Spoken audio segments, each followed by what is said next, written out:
Oiê, eu sou a Priscila Laranjeira e você é muito bem-vindo ao Conversão, o podcast da TV Jet. Olha só, a gente já está ultrapassando os 160 mil inscritos, mas continua faltando você. Inscreva-se, o canal da TV Jet divulga a palavra de Deus, tem mensagens, tem música, tem podcast, tem muito mais. Inscreva-se. O nosso convidado de hoje é psicoterapeuta cristão.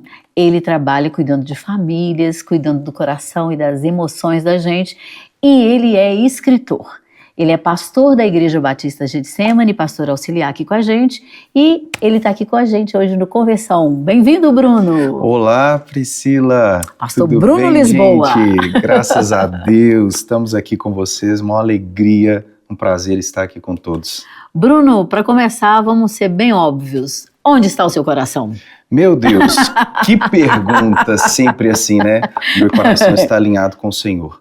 Oba! Meu coração está diante dele a todo momento para não perder o propósito e a chama que aquece o nosso coração. Ah, legal. Quando você pensou em escrever Onde está o seu coração, o que foi essa motivação? Essa motivação foi a questão maior de como a humanidade está perdida, como a humanidade tem se afastado de Deus, se afastado dos princípios, dos valores. Existem homens maus, mulheres más, com intenção maligna no coração. E esse versículo salta ao meu coração, Provérbios 4, 23. Sobre tudo que se deve guardar, guarde o teu coração. Pois dele procedem as fontes da vida. Isso mesmo. Então, Priscila, nós precisamos entender que o coração do ser humano é o centro das emoções. Mas não é o órgão coração, é algo ligado à mente. Então, quando eu estou falando de coração, nesse livro eu estou falando da mente humana. Tá, então você está falando da mente e está falando das nossas emoções. Isso. Você concorda que as emoções da maioria da população estão meio adoecidas? Sim, concordo. As pessoas estão a cada dia mais precisando de ajuda, precisando de auxílio e carentes nas emoções. As pessoas hoje, elas se perdem muito facilmente com entretenimento. E elas acabam se distraindo do propósito, do foco para o qual elas foram instituídas. Então, assim, a gente está desviando a nossa atenção para coisas que não edificam. Isso aí. E esse bando de informação está nos adoecendo? Sim, a humanidade está adoecendo. Hoje é prova científica o quão as mídias digitais, elas estão prejudicando os relacionamentos, estão prejudicando as famílias, porque o pai chega em casa e ele não quer mais conversar com a esposa, com os filhos, ele chega do dia de trabalho e ele quer simplesmente assentar e ficar rolando reels do Instagram, por exemplo, vendo shorts do YouTube, TikTok, e isso acaba perdendo o relacionamento familiar, o relacionamento interpessoal. As pessoas hoje, elas não gostam mais de sair para sentar à mesa e conversar, elas simplesmente querem ficar nas redes, querem ficar antenadas, e isso acaba trazendo adoecimento mental. Traz a tal ansiedade, né? A ansiedade generalizada. O que a gente percebe, que você falou aí, que realmente está tendo uma ausência de gente presente. A pessoa está no mesmo espaço físico, mas não está ali, né? Não está ali, não está ali. Ela está conectada, mas ela não está conectada com pessoas. A conexão é virtual. A conexão virtual. Mas você concorda, Bruno, que a gente nós somos uma geração com muita informação e pouca transformação? Concordo. Porque plenamente. Consome muito. Consome muito. Muito conteúdo e pouca sustentabilidade. É aquele conteúdo raso, é aquele conteúdo que não edifica, aquele conteúdo que não traz transformação de vida. Né? A gente sabe o que transforma realmente o coração do homem. Nós estamos, assim, no Brasil pelo menos, tudo parece bem, mas a gente sabe que tem uma crise em ebulição aí que mais dia, menos dia, eu acho que menos dias ela estoura. Você também trata um pouquinho sobre como lidar com as crises, como lidar com o problema, não é isso? Sim. Aqui no livro você aborda... O ser humano precisa aprender a lidar com problemas, porque os problemas, eles são diários. E a maioria das pessoas fogem dos problemas. Fogem de resolver o problema. Vão empurrando o famoso empurrando com a barriga, e isso no meio psíquico a gente chama de procrastinação. As pessoas estão procrastinando problemas. Elas vão acumulando, acumulando, e é como uma panela de pressão. A panela de pressão está lá no fogo e começa. Daí a pouco ela aumenta. E daí a pouco ela, se não desliga o fogo, explode. Explode. E as pessoas não estão sabendo desligar a trempe do fogão. Estão deixando a chama e vão empurrando e explode e vamos ver o que faz Vamos depois. ver como é que vai dar. Isso é como nós estamos inseridos hoje. E o brasileiro não está fora disso. Principalmente pessoas que estão adoecidas, pessoas que estão ativistas em tudo enquanto é situação, mas consigo mesmo não conseguem tratar bem. E aí vai acumulando aquele monte de coisas, aquele monte de informação e não resolvem os problemas. Depois a bomba estoura. Você é pastor. Você notou que depois da pandemia, o viver na igreja mudou? Ser igreja mudou? As pessoas se acostumaram a consumir via tela mais do que presencialmente? Sim. As pessoas, elas se adaptaram ao online, se adaptaram... Foi um momento, uma necessidade relativamente momentânea, apesar da JET não ter fechado, né? Foi um desafio muito grande para nós. Lembro das reuniões onde estávamos aqui, assentados no altar e com a plateia vazia, né? As cadeiras vazias. Aquilo trouxe uma tristeza para o nosso coração, porque o nosso pastor sempre brigou pela igreja aberta. Isso. A igreja aberta, todo mundo trabalhando, adorando a Deus. E a igreja não fechou, mas as pessoas fecharam. Aquele distanciamento imposto parece que está se refletindo até hoje, não está? Se reflete porque as pessoas, elas absorveram aquilo e é como se tivessem adaptado à distância e agora não conseguem mais se conectarem, não tem mais paciência. É nítido que hoje os vídeos de internet que mais dão engajamento são os vídeos curtos, porque as pessoas não estão com paciência para sentar, para ouvir, para participar de algo que esteja mais de 1 hora.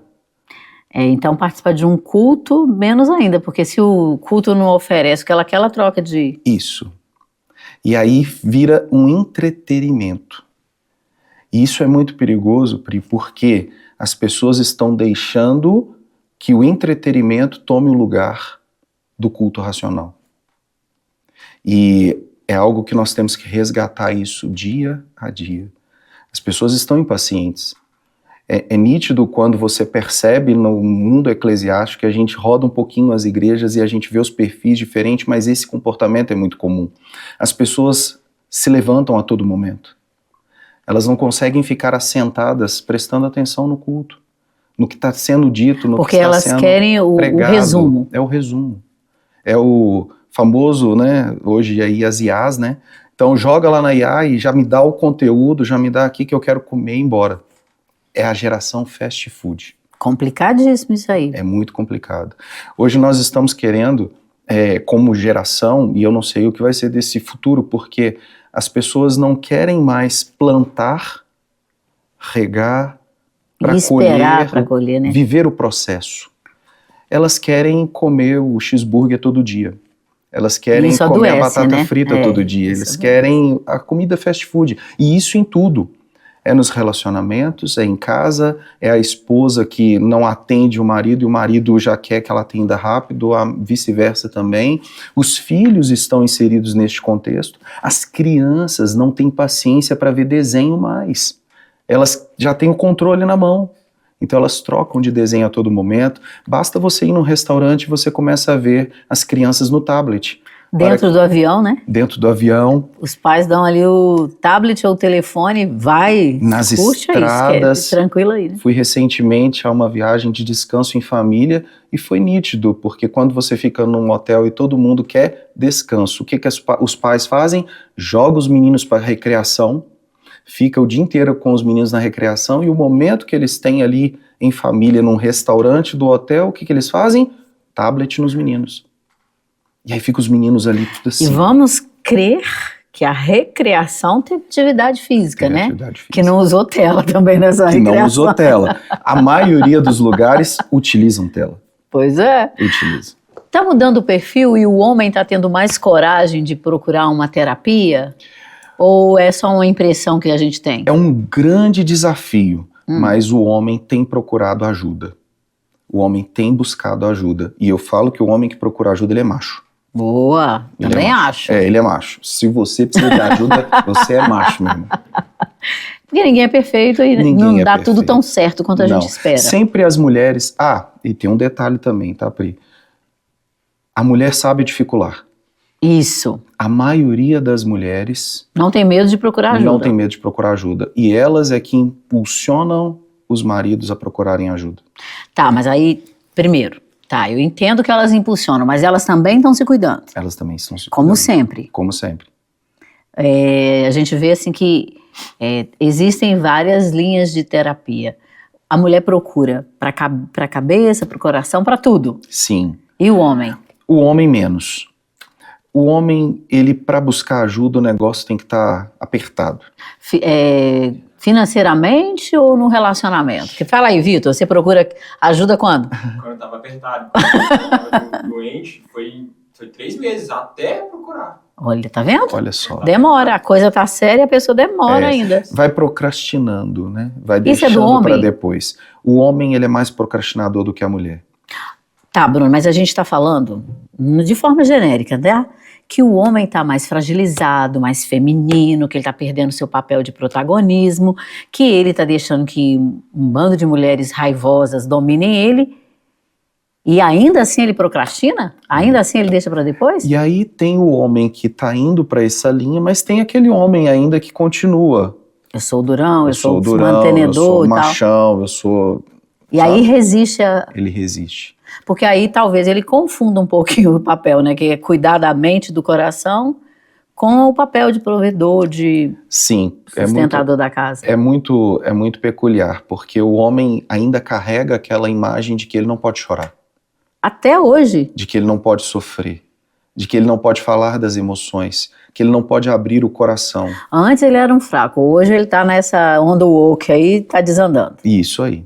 Coitado do homem, gente. Minha solidariedade, meninos. A coisa tá feia pro lado de vocês. É verdade, é verdade. Mas o que me conta um pouquinho do livro? O que é que te motivou a pôr no papel as coisas que Deus já te inspirou no coração? Então, É um livro lindo, da editora Getsemane, do nosso pastor Jorge Linhares. Graças a Deus, pastor Jorge prefaciou, pastor Ismael Luz, 2 pastores que nos acompanham há tanto tempo. E esse livro, ele foi gerado debaixo de muita oração, debaixo de um tempo muito precioso. Ele começou a ser escrito em 2019. Época da pandemia? Época antes da pandemia. Antes da pandemia.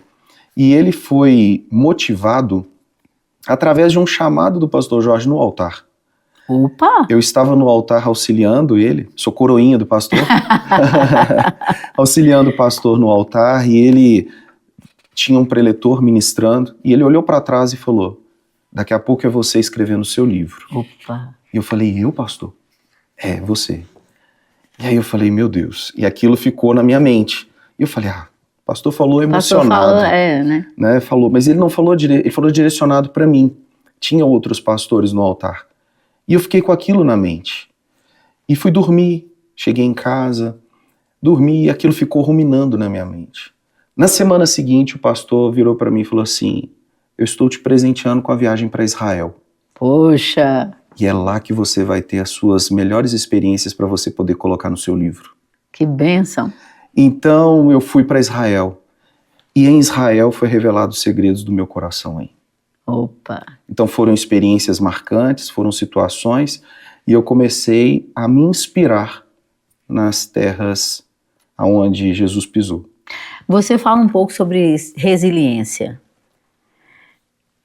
Essa era uma palavra que não fazia parte do nosso vocabulário, mas nos últimos 10 anos todo mundo vem com essa história de verga, mas não quebra. Sim. Fala um pouquinho dessa resiliência que você está falando que a gente deve ter. Ser resiliente. O que é ser resiliente? Ser resiliente é você lidar bem com a adversidade e você se reinventar. Lidar bem com a adversidade tem que ser um aprendizado. Tem que ser um aprendizado. A pandemia nos trouxe isso. Nós tivemos que nos reinventar. E o ser humano tem uma capacidade grande para poder se reinventar. O grande problema é que as pessoas, elas não estão motivadas a serem resilientes, porque elas querem permanecer na zona de conforto. A resiliência é um mecanismo que o ser humano tem que pode trazer para ele um renovo. Entender, fechar um ciclo, abrir um ciclo é importante. E quantas pessoas não fecham bem o ciclo porque não são resilientes? Quantas pessoas recebem uma notícia negativa e ficam enlutadas por muitos e muitos tempos, muitos dias, mais do que o normal. Um término de um relacionamento Desestrutura a pessoa completamente. Desestrutura a pessoa, a perca de um emprego. Quantas pessoas perdem um emprego e não conseguem mais se recolocar no mercado de trabalho porque não são resilientes, não entenderam que aquele ciclo se fechou. Muitas pessoas terminam um relacionamento de namoro e ficam colocando em xeque toda uma história e param no tempo e podem perder a oportunidade do amor da vida delas. Porque estagnou no que não foi resolvido, no que acabou, né? Não resolveu, não foi resiliente a uma situação adversa. Quer dizer, o conceito é mais abrangente. O conceito é muito abrangente. Então, ser resiliente não é somente um estado, mas sim uma motivação. Você precisa se automotivar para sair da inércia, para sair da zona de conforto, que a zona de conforto, às vezes, ela traz ali um conforto inicial, mas passado os dias, ela começa a trazer um incômodo. Prova disso é uma pessoa acamada. A cama é um lugar de conforto, mas se a pessoa ficar na cama adoecida por muito tempo, muitos dias, muitas horas, a enfermeira tem que ir lá, ficar virando, o cuidador tem que virar. Por quê? Porque a pessoa começa a causar feridas no seu próprio corpo. Perdeu todo o conceito de conforto e já virou um lugar de dores, de problemas, né? Isso, então a zona de conforto, ela não é boa. Até um certo ponto ali, ela é necessária você se reinventar.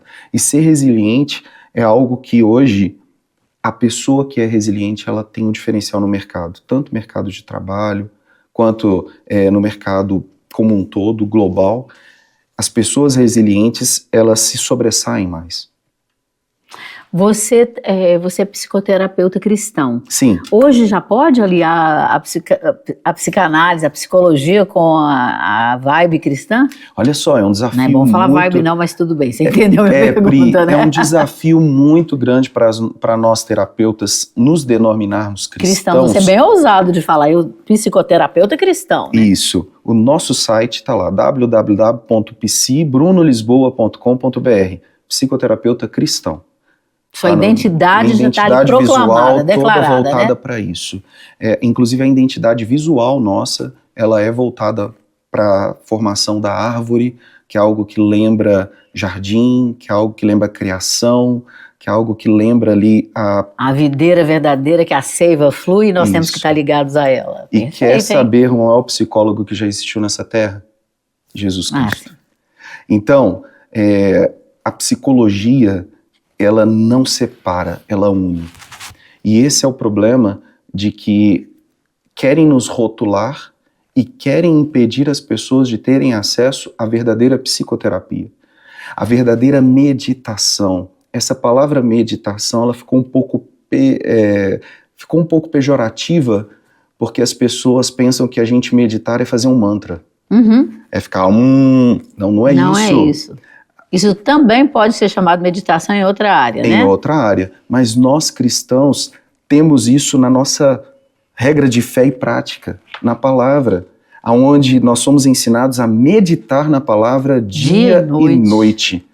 Então Deus tem um modo de cuidar das pessoas. Então eu, como psicoterapeuta, como psicólogo, enfrentei muitos desafios na faculdade, onde professores me afrontaram, professores que são ativistas em outras áreas, em outras religiões. Por causa das ideologias exatamente contrárias à fé cristã, deixando a ideologia entrar. Agora, é muito importante, Pri, falar que a gente precisa saber separar o ambiente. Sim. O ambiente do consultório de psicologia não é um ambiente para eu pregar para o meu paciente. Também acho que o paciente, né, Vitor, ele não vai lá com essa intenção de ser evangelizado. Isso. Ele está procurando cura para as emoções, cura para a ferida. Isso que as pessoas confundem. O próprio Conselho de Psicologia, ele fica incisivo nisso porque, infelizmente, nós temos maus profissionais, inclusive cristãos, que ao invés de tratarem o paciente, querem evangelizar o paciente. Ou pôr a mão na cabeça e orar, ao invés de ouvir o problema, óleo, né? Vão ungir com óleo e tal. Então, assim, é muito do que as pessoas que os maus profissionais acabam levando essa imagem. E quantos pacientes eu recebo que foram tratados por psicólogos que se dizem cristãos e que não tiveram uma boa experiência por isso. Foram afrontados, foram confrontados de forma invasiva, porque o ambiente do ambiente terapêutico ele tem que ser proporcionado para o paciente expor as suas emoções. Verdade. E não eu impor as minhas ideias, os meus valores. Não. Agora, é claro que a gente tem um olhar diferenciado. Sim. E é isso que eu digo quando eu falo, eu sou um psicoterapeuta cristão. Ou seja, você cristão quer receber um tratamento que você possa ter abertura para falar aquilo que você acredita, aquilo que você professa, aqui é o ambiente. E você sabe que você está muito certo, porque eu me lembro que nas pouquíssimas vezes que fiz terapia, eu fiquei em estado de choque com o conselho tão mundano que eu recebi. Ele conflitava tão profundamente com a minha fé que eu falei, não me resolveu nada, isso aqui não vou poder pôr em prática. Mas voltando aqui, quando você está ali com o seu paciente, você trata dele, você é do tipo que ouve bastante ou fala? Eu sou um bom ouvinte. Algo que eu tive que treinar muito é a audição, porque ouvir é muito importante. E aonde eu aprendi a ouvir? Quando eu trabalhava com vendas. Ah, sério? Com vendas? Sério, com e te ensinou a ouvir? Sim, porque o cliente fala da dor dele. Do que ele realmente precisa, do que ele né? realmente precisa. E para ele falar, você precisa ouvir. Quantos vendedores falam mais que o cliente? Atropelam o que ele está falando, é verdade. E acabam não vendendo. Da mesma forma, a terapia. Eu preciso deixar o meu paciente falar. E ele fala. E através da fala dele, ele processa algo que ele fala, não tinha percebido isso que está acontecendo. E aí a gente faz a intervenção. Mas a escuta bem apurada, ela é muito importante. No momento atual que a gente está vivendo, muitas coisas estão sendo desmistificadas. Inclusive o uso de muita medicação. Você não receita medicação. Não, mas, psicólogo não receita. Não receita. Mas você acha que tem algum momento que a dor da emoção exige um tratamento medicamentoso? Olha, a psicologia e a psiquiatria andam juntas. Andam juntas? Precisam andar juntas. Esse mito tem um momento que você precisa pedir um apoio de um psiquiatra. Dependendo do paciente, sim. Existem patologias que a gente consegue tratar na prevenção. Isso chama psicologia.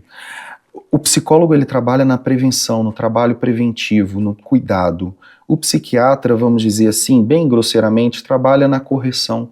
Então, quando precisa de um ajuste, entra a medicação. O psiquiatra, ele não tem o tempo que o psicólogo tem de trabalhar a elaboração da dor, a elaboração da situação, do diagnóstico, da hipótese diagnóstica. E essa é a parte sua? Essa é a parte do psicólogo. E o psicólogo, ele faz um trabalho em conjunto quando há necessidade do psiquiatra e vice-versa. Às vezes o psiquiatra recebe demandas que ele, olha, isso aqui não é minha demanda. Eu mando para um psicólogo. E aí vai trabalhar lá as suas emoções. É uma parceria, você não então. tem necessidade de tomar medicação agora. Agora, o psicólogo também tem que ser inteligente e... chegar até onde ele pode ir, até onde ele pode. Porque se ele tentar avançar muito, ele pode prejudicar o tratamento do paciente. Então, essa questão de não medicação, né, é algo que eu não tenho como base para poder... Eu lembro que eu tomei uma fluoxetina. Fluoxetina. 300 anos atrás. 300 não, 30. Mas aí o pessoal falou assim, você tá ficando doida? Hoje fluoxetina é balinha, né? Meu Deus, hoje em dia tem gente pegando medicação por si só, né? A automedicação não é bom, não gente, é bom, pelo né? amor de Deus. Deixa eu te fazer uma pergunta. Terapia para casal. Fala sério, Bruno, funciona? Uau! Como funciona?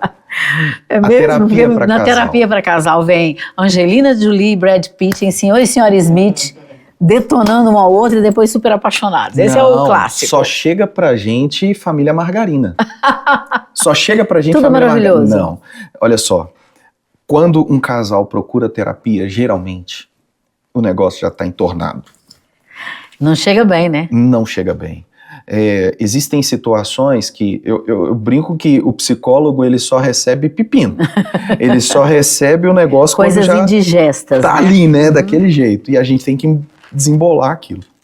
Mas o casal que se propõe a fazer uma terapia já está querendo mudança. Ele quer uma solução. Ele Ele quer não uma está solução. desistindo. Não Eu tá acho, eu desistindo. sinto isso. Isso. Que quem vai atrás de alguém para aconselhamento ainda não desistiu. Não desistiu, não desistiu. E quando há busca pela ajuda, há uma abertura maior para o tratamento.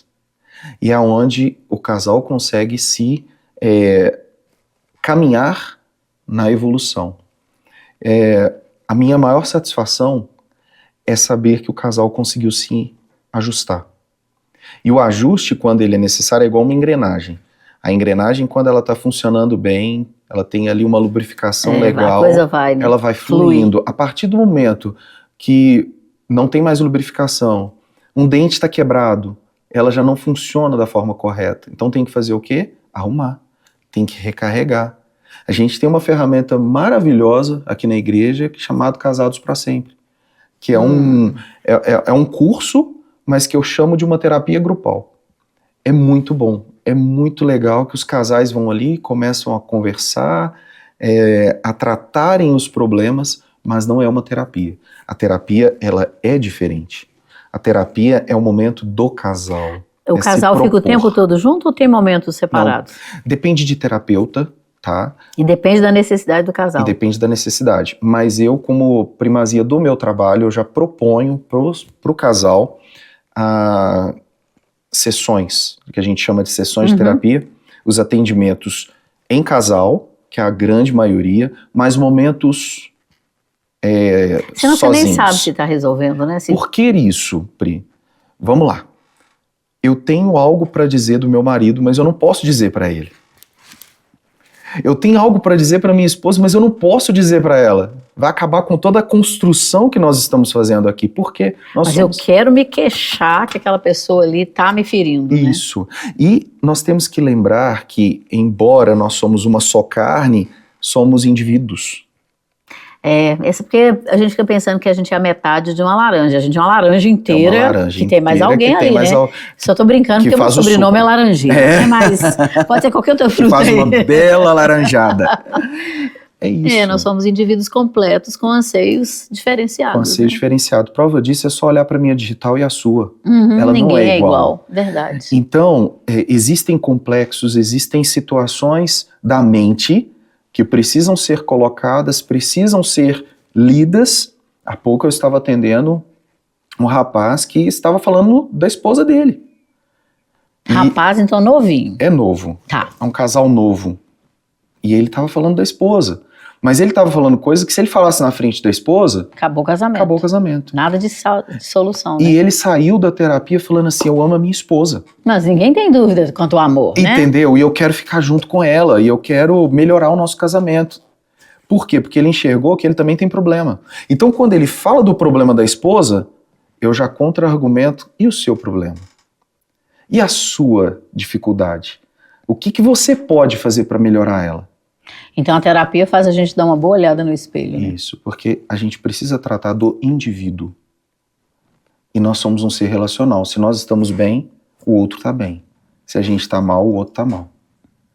Porque uma pessoa curada cura outra, mas uma pessoa ferida, ela fere. Fere muito, né?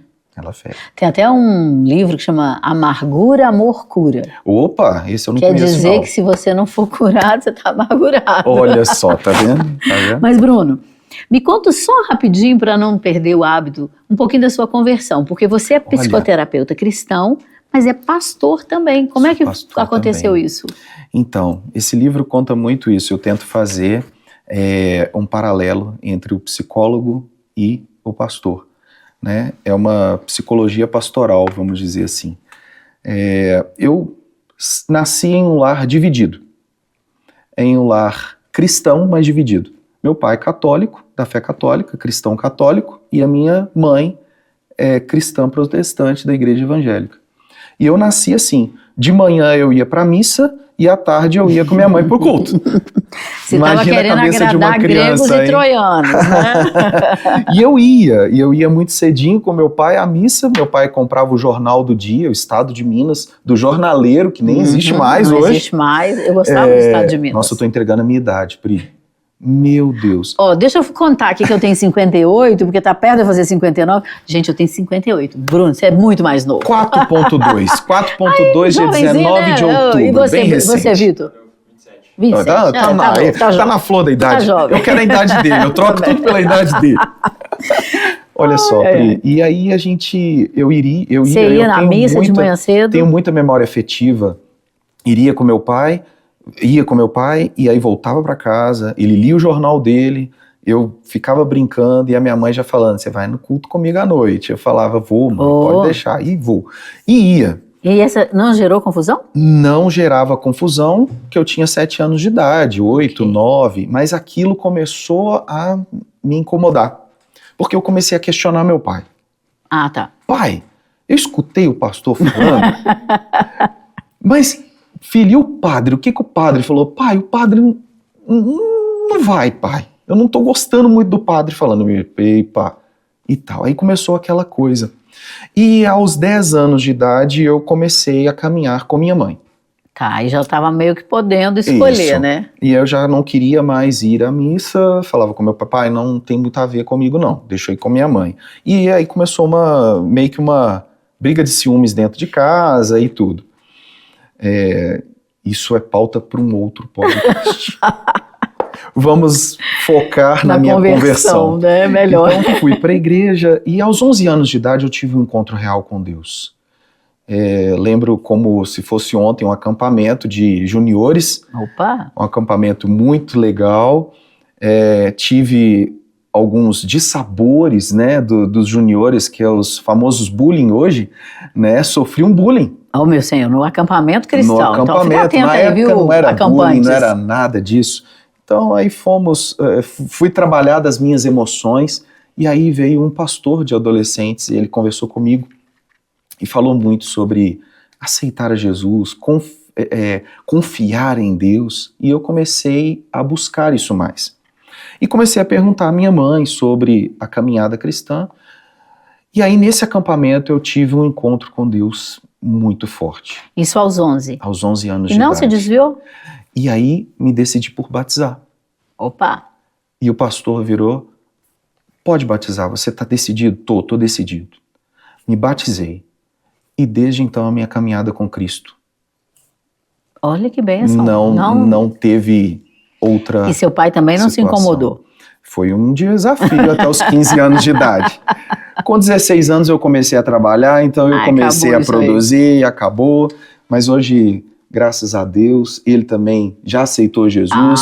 No Templo Jaraguá, onde eu ia a gente perguntar, tem lá. mas falei, vai que o moço não converteu, sei não, viu? E estamos trabalhando no discipulado. Recentemente ele converteu ali no Templo Jaraguá com a gente ministrando a palavra. Você está pastoreando lá também? Estamos lá com um grupo de pessoas abençoadas.